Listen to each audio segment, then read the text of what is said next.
A memorial to John F. Kennedy, American, 35th President of the United States of America. Born May 29, 1917. Died November 22, 1963. John Fitzgerald Kennedy, who said, "Ask not what your country can do for you. Ask what you can do for your country."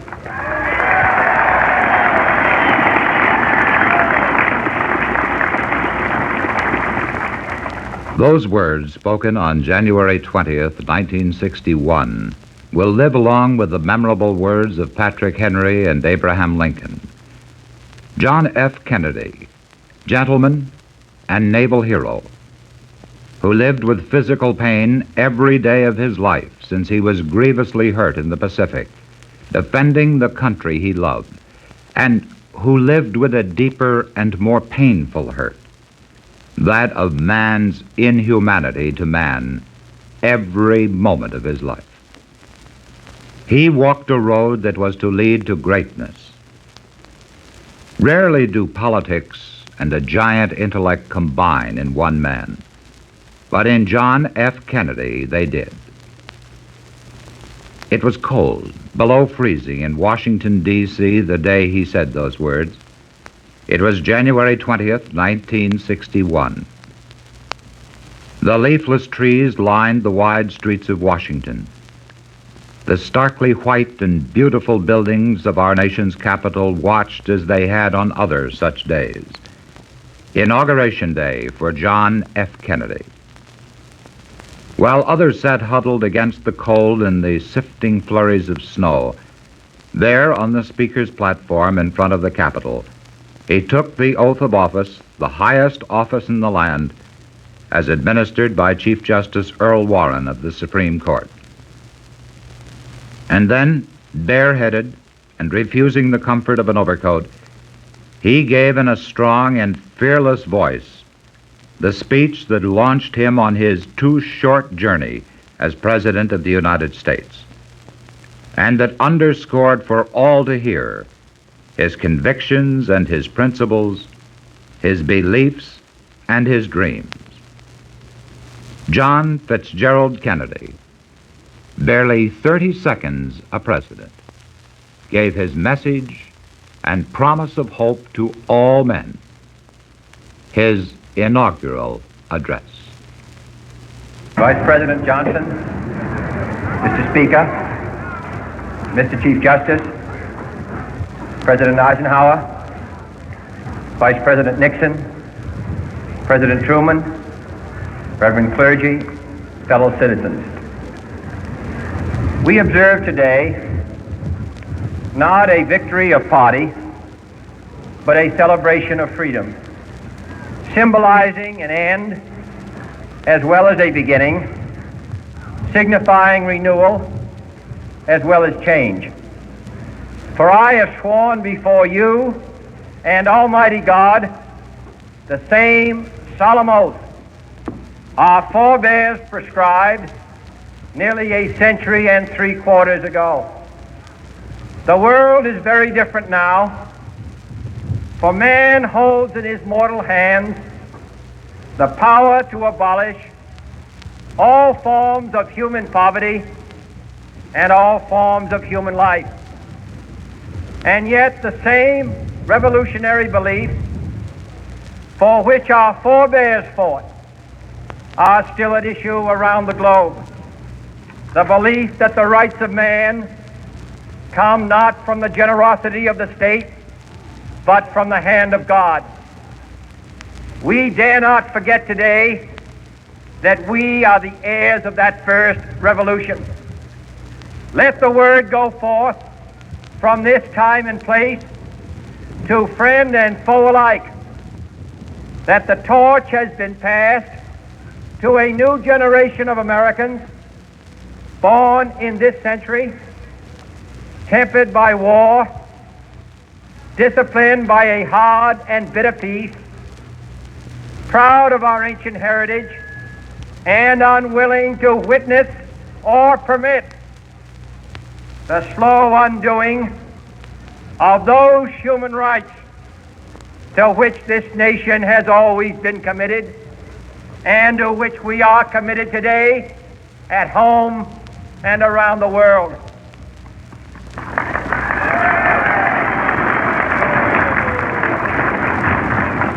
Let every nation know, whether it wishes us well or ill, that we shall pay any price, bear any burden, meet any hardship, support any friend, oppose any foe to assure the survival and the success of liberty.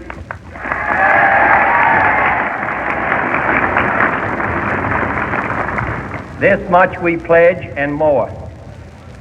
To those old allies whose cultural and spiritual origins we share, we pledge the loyalty of faithful friends.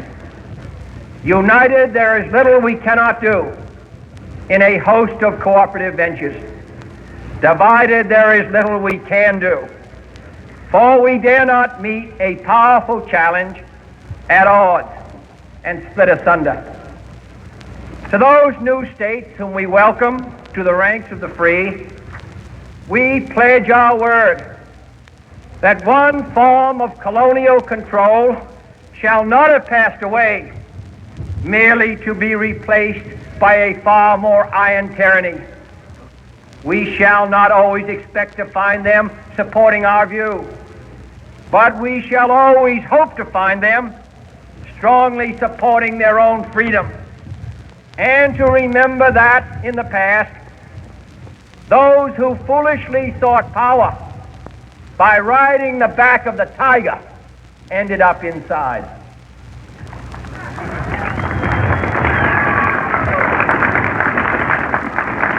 To those people in the huts and villages of half the globe struggling to break the bonds of mass misery, we pledge our best efforts to help them help themselves for whatever period is required, not because the communists may be doing it, not because we seek their votes, but because it is right.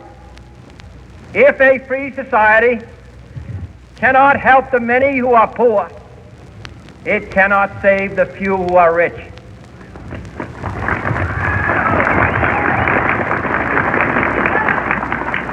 To our sister republics south of our border, we offer a special pledge to convert our good words into good deeds, in a new alliance for progress, to assist free men and free governments in casting off the chains of poverty.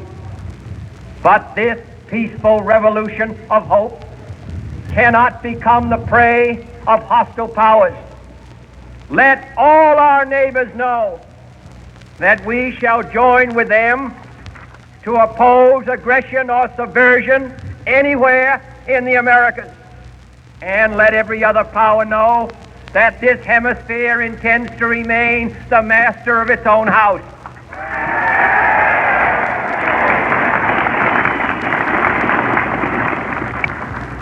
To that world assembly of sovereign states, the United Nations, our last best hope, in an age where the instruments of war have far outpaced the instruments of peace, we renew our pledge of support to prevent it from becoming merely a forum for invective, to strengthen its shield of the new and the weak, and to enlarge the area in which its writ may run. Finally, to those nations who would make themselves our adversary, we offer not a pledge, but a request that both sides begin anew the quest for peace. Before the dark powers of destruction, unleashed by science, engulf all humanity in planned or accidental self-destruction, we dare not tempt them with weakness, for only when our arms are sufficient beyond doubt, can we be certain beyond doubt that they will never be employed.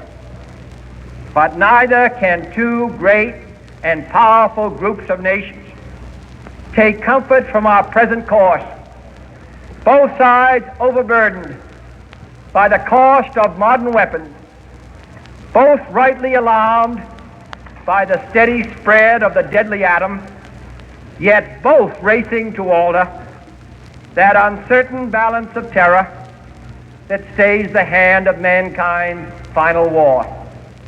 So let us begin anew, remembering on both sides that civility is not a sign of weakness, and sincerity is always subject to proof. Let us never negotiate out of fear, but let us never fear to negotiate.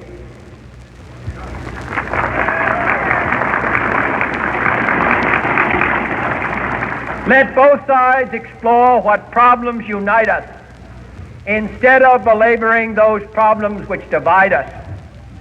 Let both sides, for the first time, formulate serious and precise proposals for the inspection and control of arms, and bring the absolute power to destroy other nations under the absolute control of all nations.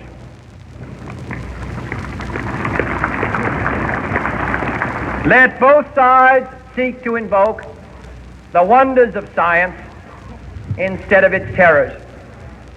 Together, let us explore the stars, conquer the deserts, eradicate disease, tap the ocean depths, and encourage the arts and commerce. Let both sides unite to heed in all corners of the earth the command of Isaiah to undo the heavy burdens and let the oppressed go free.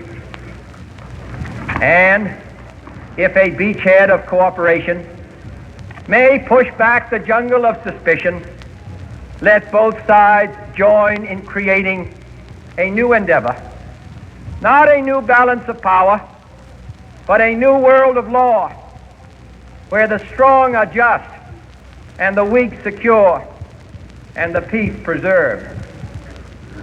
All this will not be finished in the first 100 days, nor will it be finished in the first 1,000 days, nor in the life of this administration, nor even perhaps in our lifetime on this planet.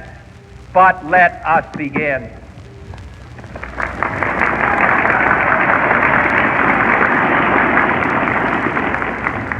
In your hands, my fellow citizens, more than mine, will rest the final success or failure of our course. Since this country was founded, each generation of Americans has been summoned to give testimony to its national loyalty. The graves of young Americans who answered the call to service surround the globe. Now the trumpet summons us again, not as a call to bear arms, though arms we need, not as a call to battle, though in battle we are, but a call to bear the burden of a long twilight struggle, year in and year out, rejoicing in hope, patient in tribulation, a struggle against the common enemies of man, tyranny, poverty, disease, and war itself. Can we forge against these enemies a grand and global alliance, north and south, east and west, that can assure a more fruitful life for all mankind? Will you join in that historic effort?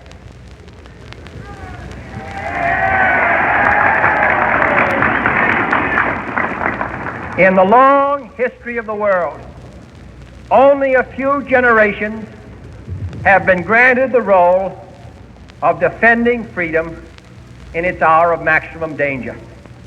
I do not shrink from this responsibility. I welcome it.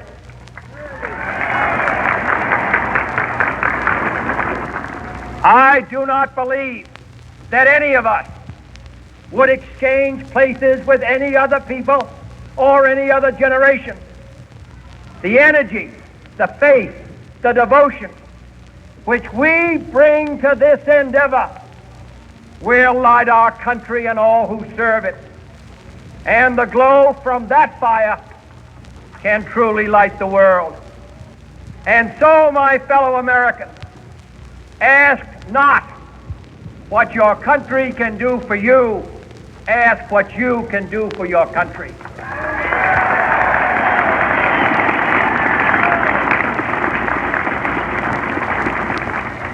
My fellow citizens of the world, ask not what America will do for you, but what together we can do for the freedom of man.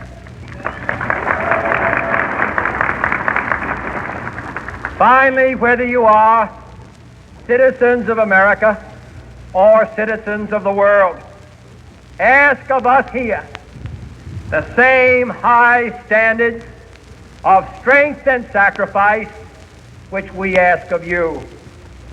With a good conscience, our only sure reward, with history the final judge of our deeds, let us go forth to lead the land we love, asking his blessing and his help, but knowing that here on earth God's work must truly be our own.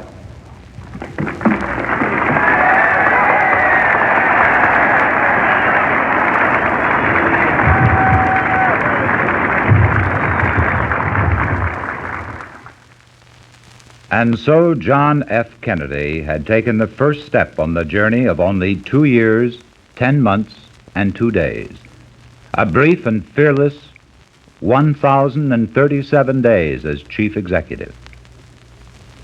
Later that same month, he stood before the combined houses of Congress and before the American people who had elected him and who, regardless of political persuasion, rallied behind him, and before the nations of the world to give his State of the Union address. Our greatest challenge is still the world that lies beyond the Cold War. But the first great obstacle is still our relations with the Soviet Union and Communist China. We must never be lulled into believing that either power has yielded its ambitions for world domination, ambitions which they forcefully restated only a short time ago. On the contrary, our task is to convince them that aggression and subversion will not be profitable routes to pursue these ends. Open and peaceful competition for prestige, for markets, for scientific achievement, even for men's minds, is something else again. For if freedom and communism were to compete for man's allegiance in a world at peace, I would look to the future with ever-increasing confidence.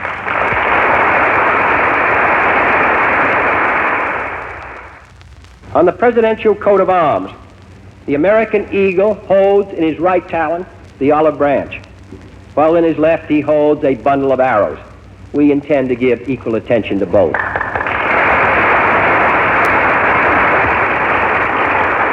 We must increase our support of the United Nations as an instrument to end the Cold War instead of an arena in which to fight it.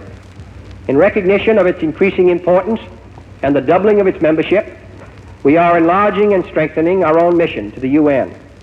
We shall help ensure that it is properly financed. We shall work to see that the integrity of the office of the Secretary General is maintained.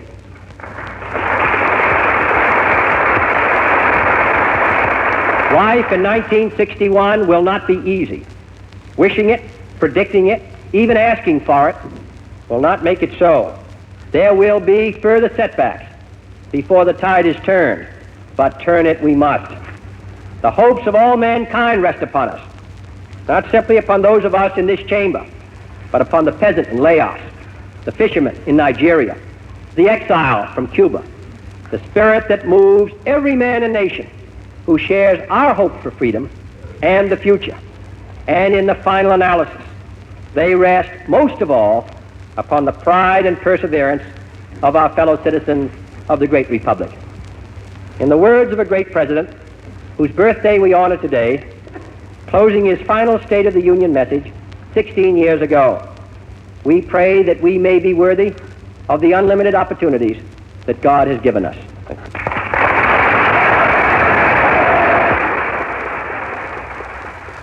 In November of 1961, 2 years and 11 days before he was to lie at rest on a grassy knoll a few hundred feet away, he stood at the grave of the unknown soldier in Arlington National Cemetery.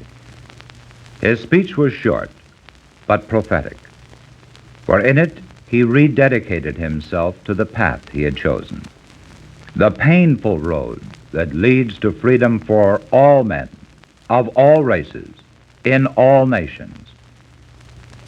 John F. Kennedy said on that day, "We cannot save ourselves by abandoning those who are associated with us or by rejecting our responsibility."